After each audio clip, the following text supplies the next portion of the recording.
الحمد لله حمدا جامعا سائر وجوه المحامد.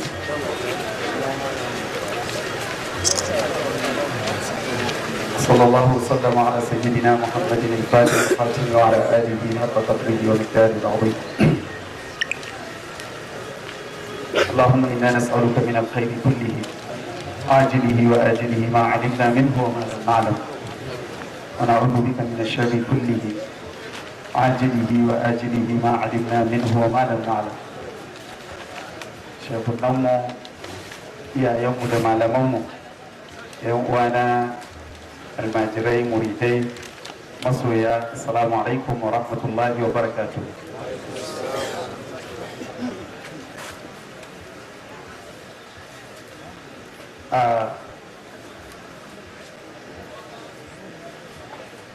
Sayyidina Umar, Allah ya kara masa yarda, ya faɗa masa Sayyidina Abubakar, ka gajiyar da duk wanda zai zo a bayanka. Babu shakka a sanya mutum jawabi bayan irin waɗannan mazaje, mutum zai rasa ta inda zai shigo, domin su magada ne na manzon Allah sallallahu alaihi wa sallama, wanda Allah ya azurta su da jawami'ul kalim. In suka yi magana sai ka ji ba maudu'in kaɗai da aka nemi su yi magana a ciki ba, ya kusan kunsan dukkan abin da ake nema. Allah subhanahu wa ta'ala ya saka musu da alkhairi.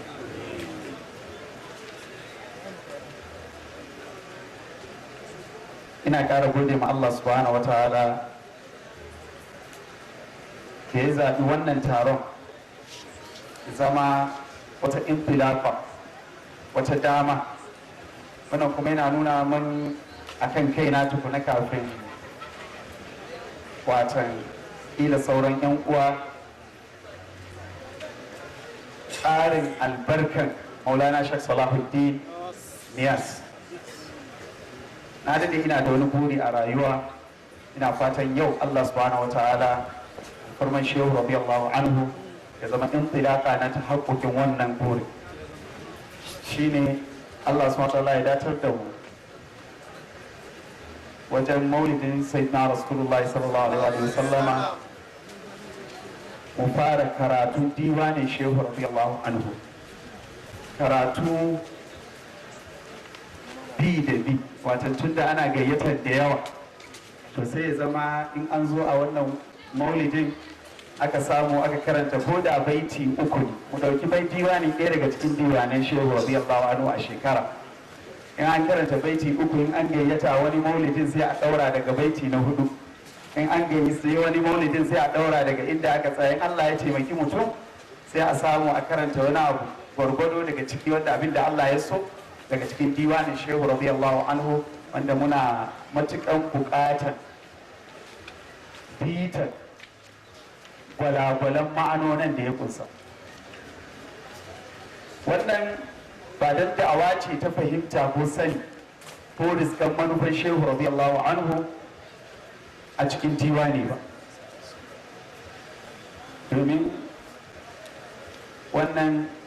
tsakaninmu da shi ya farkul itat, kuma shehu radiyallahu anhu ya faɗa mana da kansa, falaltu shabatal mu'tadina wa qala ma uhaddidu azhana li idraki maqsadi. Watan shehu radiyallahu anhu ya ce ya karairaya marikin takobin masu ta'adda, kuma zaɓa yake yi Allah ya ƙara masa yarda cikin mutane wanda za su riski abin da ya so daga cikin abin da yake nufi da maganarsa. Amma ma la yudraku julluhu la yudraku kulluhu.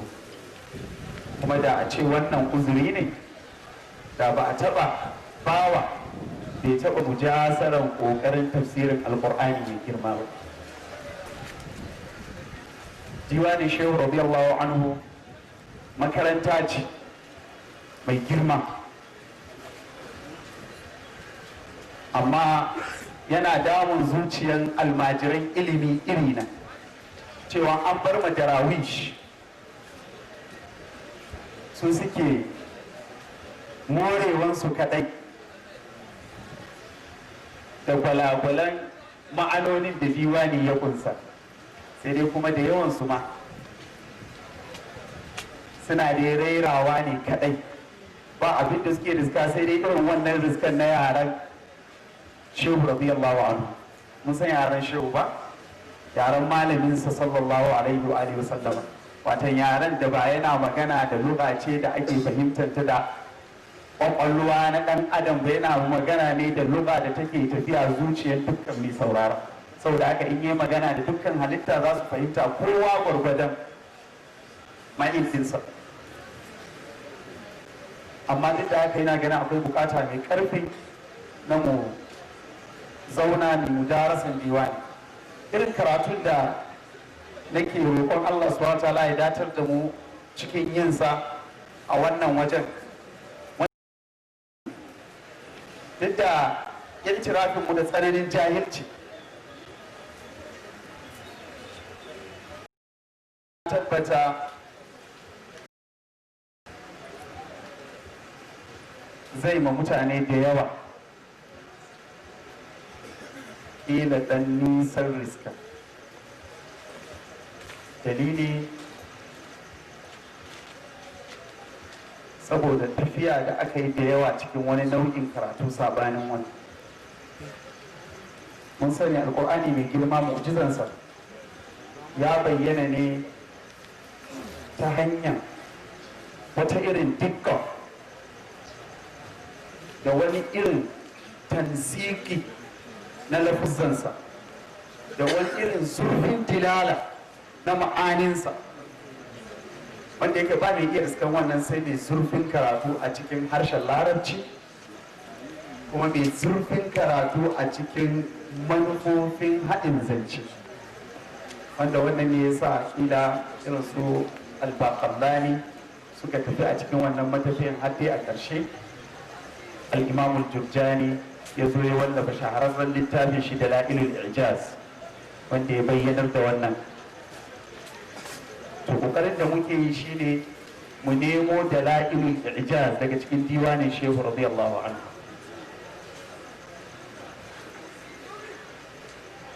shehu radiyallahu anhu a cikin diwanin da ke hannunmu nuzhatul asma'i wal afkar fi madihil amini wa ma'anil muhtar. akwai diwanai da dama, amma na zaɓi, Allah ya sa kuma zaɓin ya zama datacce, diwanin sairul qalbi. dalili shine a duk cikin ad-dawawin sit ko as-sab'u ko as-saman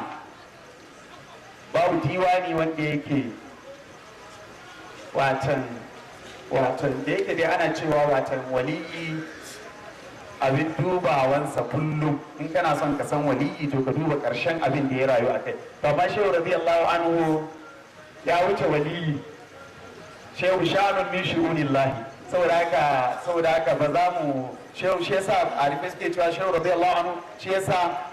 wasiyarsa ta farko ga halitta nasihatun minni ila ikhwani fal tumsiku tariqata tijani. shine nasihansa na farko, yana fara nasiha ga halittar Allah, abin da ya fara gaya musu kenan, kuma shine nasiharsa ta ƙarshe a rayuwarsa ga al'umman manzon Allah sallallahu alaihi wasallam ga halittar Allah. shine a cikin wasiyarsa yake gaya ma halitta cewa lalle a riko, yake gaya ma iyalinsa da sauran almajiran ɗariƙar tijaniya lalle su riko da wannan ɗariƙar na shehu tijani. haiful bidayatu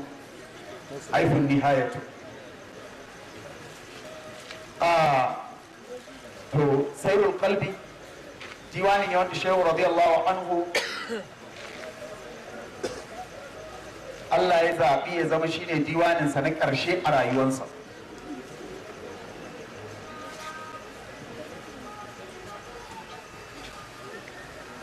kuma diwani ne wanda mun sani shehu radiyallahu anhu yana da wasu irin matakai a cikin rayuwarsa wanda kowanne darussa ne. hayati rumuzun kulluha wa isharatun tufassaru mahma dhalika al-qabru tu'thira. shehu radiyallahu anhu ya yi wani lokaci wanda yake mai gane maganarsa sai tumfatsatsun masanan Allah subhanahu wa ta'ala. amma shehu radiyallahu anhu a ƙarshen rayuwarsa sai ya zama yana magana ne da dukkan halitta. Saboda kowa a cikin halitta yana iya riskan wani abu daga cikin manufan shehu radiyallahu anhu a cikin magana. Saboda ta hakikin wannan dai shehul islami din radiyallahu anhu wa Husainul Qalbi turjumami ne na wannan marhalar na rayuwar shehu, wanda yake diwani ne wanda duk wanda yake dan fahimtar wani abu a larabci in ya dauka zai sami gwargwadon abin da zai fahimta daga cikin Sairul Qalbi. Don abin da aka sani wanda irin abubuwan maganganun da ke cikin irin su Nurul Haqqi ko irin su Iksirus Sa'ada ko irin makamantan waɗannan jawawin ɗin ba za ka gan su kiri-kiri a cikin Sairul Qalbi ba. Shi yasa diwani ne wanda yake kuma amma duk da aka ya kunshi komai da komai, ya kunshi duk abin da ake nema. Dalilin haka nake ganin muka ɗauke shi muka yi ta'ammulinsa zai taimake mu kwarai. Kuma a wannan lokacin muna da tsananin buƙatuwa zuwa ga fahimtar matafiyar shehu radiyallahu anhu, kamar yadda sai dai Bashir na same shi yana faɗin cewa mutane da yawa suna jingina kansu da shehu ba abin da suka samu sai wannan da'awar jinginawa. Muna buƙatar ta'ammulin maganar shehu radiyallahu anhu domin akwai wani fanni na ilimi wanda yana cikin abin da za mu karanta yanzu. Maulana.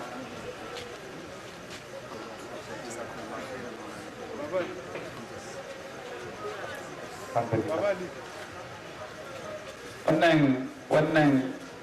Maulana Sheikh Salahuddin ya miƙa mana shi ma ya zaɓa mana diwanin Sairul Qalbi, saboda haka wannan yana matsayin izini ne don duk abin da nake ta tsoro shine kutsa ma wannan gonar babu izini. To wannan munawalar malaman hadisi suna kiran shi munawala ce wacce tana matsayin izini, saboda izini ne daga wajen su duk abin da aka samu to sai a ɗauka maujatun min amwajihim in qila fina bi husni dhanni ma qila fa maujatun nahnu min amwaji barhama radiyallahu anhu tadminan li qawli الشيخ عثمان رضي الله عنه وارضاه.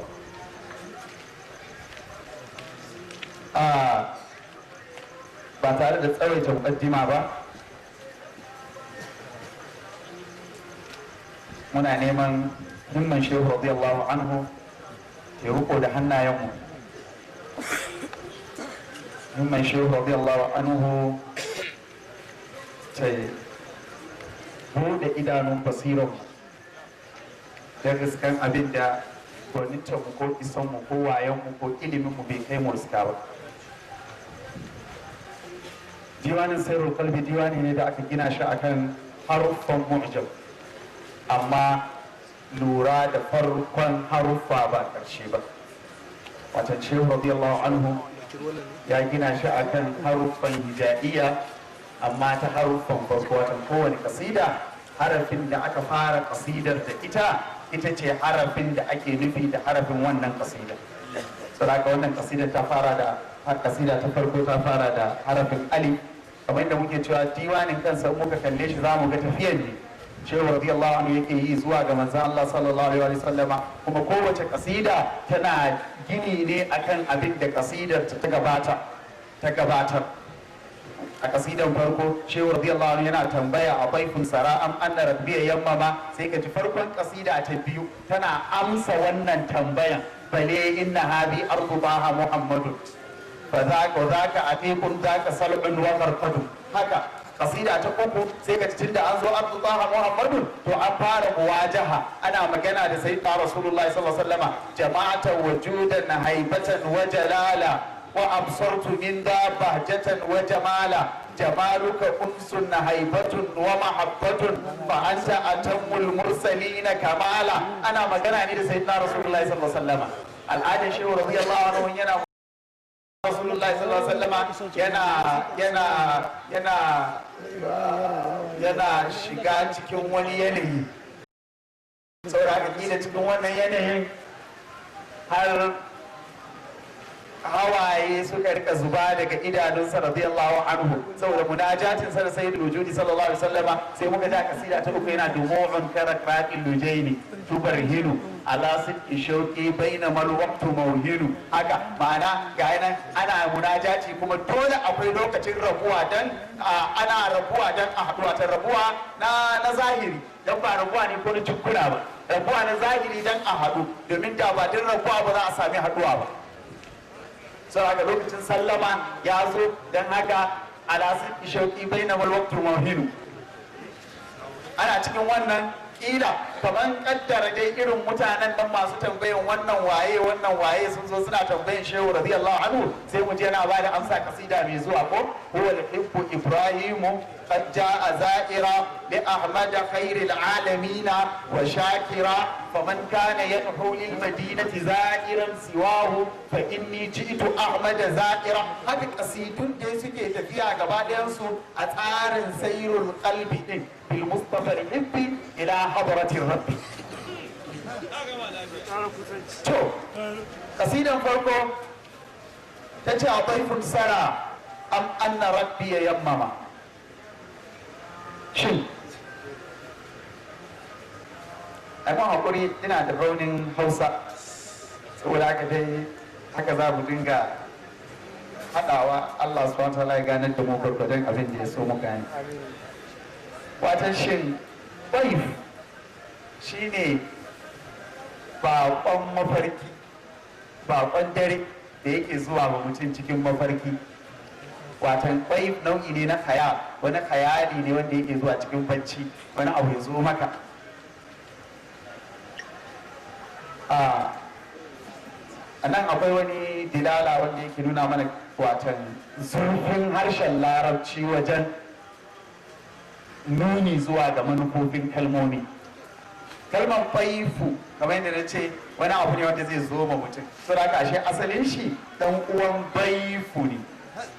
baifu da baifu ashe dan uwa ne amma idan ya zo ba zuwan jiki ba sai a ce baifu wata amfani da harafi mare kauri mare karfi in ya zo zuwan jiki sai a ce baifu a amfani da ba harafi mai kauri duk larabci haka ta duk harshen larabci a haka ta ginu duk inda kai kalma guda biyu suna da kama da juna a cikin wani harafi to ma'anansu ɗaya ne ɗaya ya fi ɗaya kawai girma ne da kauri ina ba yan uwa misali in kana son ka yanki itaciya ko ka yanki katako sai ka ce ƙaba'a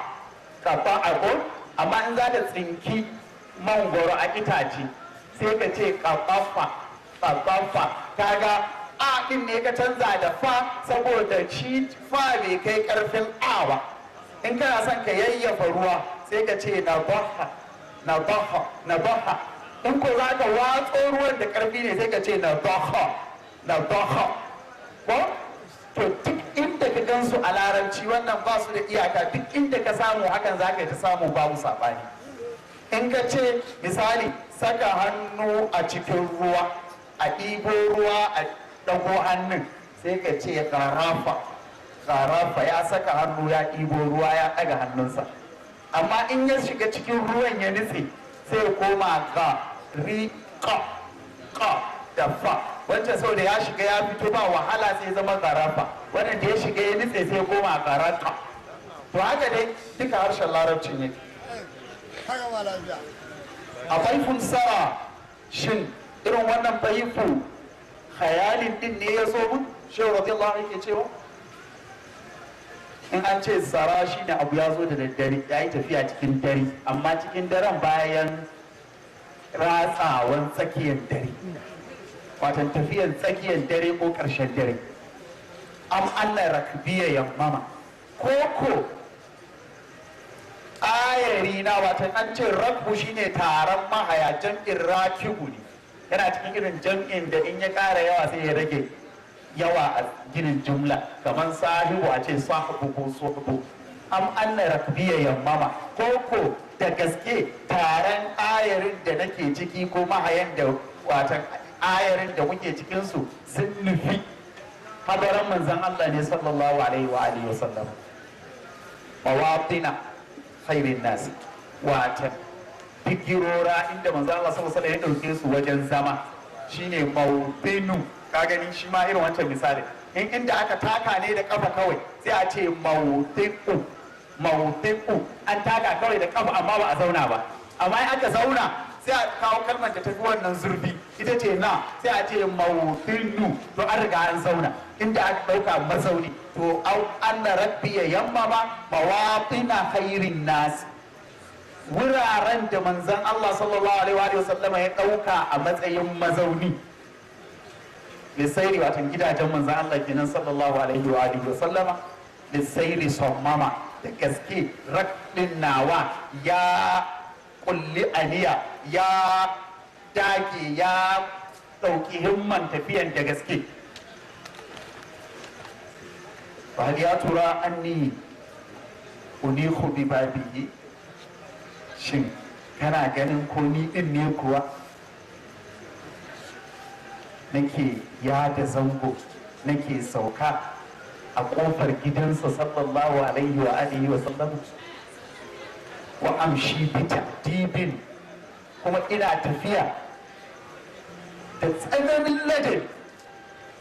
watan shi ta'dibu yana da ma'ana biyu ladabtarwa ta'dibu addaba yu'addibu ta'diban ya ladabtar haka kuma ta'dibu yana da ma'ana na tsanantawa kamar ka ce wa qutilu taktilan kaga katala yaktulu da aka ce kattala sai ya zama ƙarin ma'ana cikin kashewa ba wai kashewa aka yi ba an kashe an daddata ko kaman kafa'a ya tsawo kaf'an kaga ya yanka amma ka ce kafa'a yuqatti'u taqti'an watan ya tsananta wajen yayyankawa saboda ka daddatsawa yayi saboda haka ta'adibin anan ba irin wancan na ma'anan ta'adiyan addaba yu'addibu ta'adiban bane a'a ma'ana ne na mubalaga cikin ladabi tare da sayyiduna rasulullahi sallallahu alaihi wa sallam ai ina tafiya da tsananta ladabi da fa'a zuwa ga manzon Allah sallallahu alaihi wa sallama musalliman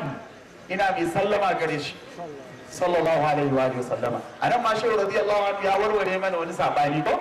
da ake ta wahala wasu suna ta sabani wanda yake ba wajen baje shi bane wannan mahallin ladabi ne mahallin soyayya ne ko dan alkasidan wal hibbu ibrahimu ai shehu ya raba mana wata rigima ce na fuqaha ko duk da dai wasu ne kawai suka kirki suka so su sabani suka nemi su sabanin shehu radiyallahu anhu yace a'a ai ziyara manzan Allah wanda suka ce ba a ziyara sallallahu alaihi wasallama sai dai a ziyarci masallaci shehu radiyallahu anhu yace huwa da hibbu ibrahimu qata azairan li ahmad wa shakira faman kana yanhu lil madinati zairan siwahu fa inni jitu ahmad zaira lahul masjidu ko a gani wallahi sanin dadin wannan sai masanin nahawu nan wajen lahul masjidu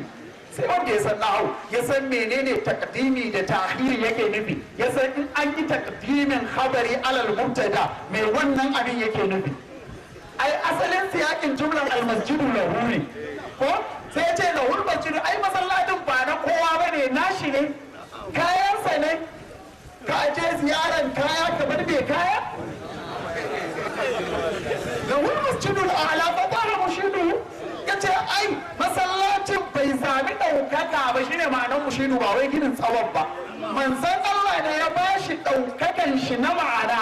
ya bambanta shi da sauran masallatai in ba da haka ba da shi da masallacin anguwar ku duk ɗaya ne to amma da manzon Allah sallallahu alaihi wasallam ya shayyada shi ya bashi matsayi na ma'ana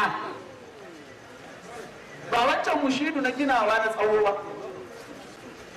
dan a ƙara maka yace wa atahu rawdal jinani mujawira ya yanko floti daga aljanna sallallahu alaihi wa sallama ya ba masallacin ya yanko floti wa atahu rawdal jinani daga cikin dausayin aljanna aka yanko flotin aka zo aka shimfida ko wai wata rana wasu sun suna tambaya wai shehu radiyallahu anhu ya ce wa adkhulu jannatin nabiyyi wa lam amut wai ya shehu zai ce haka to dai ma ko da kowane ma'ana ma aka fahimta wannan ba wani abu bane balle wannan ma'ana ne kusa sai dai da yake mutum in ya ce dole zai dauki littafi ya sai dictionary ya dauki littafi bai da malami ya yi karatu ba mamaki ya rika shiga cikin wa'am akan irin waɗannan sura haka to anan ma shehu radiyallahu ya raba mana wani dan dama shi raba gardama ne radiyallahu anhu ko fali atura inni uniqu bi babihi wa amshi bi ta'jibi li taha musalliman ina mai sallama ga annabi sallallahu alaihi wa sallama anan menene yake nuna mana ba a sallama sai ga wanda yake raye zai amsa sallama wanda yake an ruwaita hadisai sun inganta isnadi amma za mu ce Allah ya yafe ma wanda suka fahimci wannan fahimtar ko da wane ne su ko da wane ne babu shakka magabata da yawa sun tafi zuwa ga Abdurrazzaq ya rawaita hadisi cikin rayuwar sayyidina Rasulullahi sallallahu alaihi wasallam sun kasance a cikin tahiyya in suna tahiyya suna assalamu alayka ayyuhan nabiyyu amma bayan intiqalin manzo Allah ila rafiqil a'la sai suka koma suna cewa assalamu alan nabiyyu dan fahimta ce kowane ne ya yi ta Allah ya ɓoye mashi wani abu a cikin basira kowane ne babu istisnai kowane ne domin ai manzo Allah sallallahu alaihi wasallam ya ga dama zai yi ma wasu su zo daga baya su fahimci abin da sahabbai ma su fahimta ba a cikin nasu ko rahimallahu ra'an sami'a maqalati fa wa'aha fa addaha kama sami'aha fa rubba muballighin aw amin sami'in so da yawa za a iya samun wanda aka isar ma sako ba shi ya ji daga wajen manzo Allah sallallahu alaihi wasallam kai tsaye ba shi isar masa aka yi daga baya ya fi fahimtar magana akan wanda ya jiyo maganar da farko so idan aka ce wai manzo Allah sallallahu alaihi wasallam lokacin da cikin rayuwarsa ana sallah ana assalamu alayka ayyuhan nabiyyu amma bayan intikalin shi da rafiqil ala ko ma assalamu ala nabiyyi to an shiga cikin wani iskali mai hadari da ba mafita domin na ɗaya ne kar mu manta ba bayan sallama daga sallah bane aka ce assalamu alayka ayyuhan nabiyyu cikin sallah ne ana cikin sallah ne aka yi magana aka ce assalamu alayka ayyuhan nabiyyu to idan an fahimci cewa dama mukhataba ne can aka yi da manzo Allah shi yasa a cikin sallah aka ce assalamu alayka ayyuhan nabiyyu to ya nuna bawa ma yana cikin sallah da manzo Allah yake munajati ko ba haka ba so daga shi yana cikin sallah kafin ya sallama ya ce assalamu alayka ayyuhan nabiyyu sallallahu alaihi wa sallama wannan ɗaya ke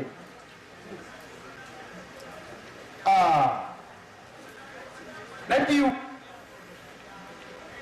sai ka tambayi mai wannan magana shin ba a sallah ne sai a masallacin manzan Allah ana yi sallallahu alaihi wa sallam ana yi a sauran gidajen Madina da sauran garuruwa a zamanin sayyidina Rasulullahi sallallahu alaihi wa sallam idan ana yi mutanen waɗannan gidajen da garuruwan me suke cewa a sallansu idan assalamu alayka ayyuhan nabiyyu suke cewa watan manzo Allah sallallahu alaihi wasallam kenan yayi kaharin zarful makan duk inda wuri yake